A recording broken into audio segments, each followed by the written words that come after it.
পানির অবস্থা দেখছস, মনে হইতেছে আমার গিল্লা খাইয়া লাবো। হ মিয়া, এই পানির মধ্যে গোসল করলে অবস্থাটা কি হবো বুঝতেছ?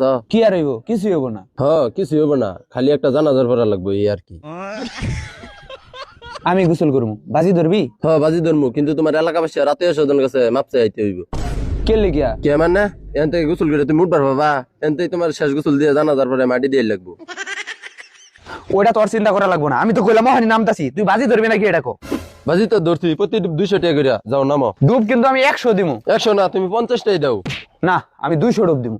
আচ্ছা 200 দাও।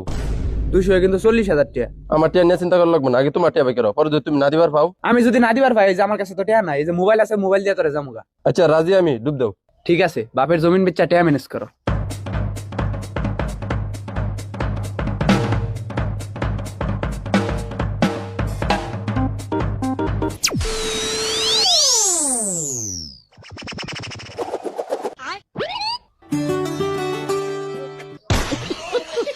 মোবাইল গেলে মোবাইল বহুত কিনা যাবো, কিন্তু জীবন গেলে জীবন আর পাওয়া যাবো না।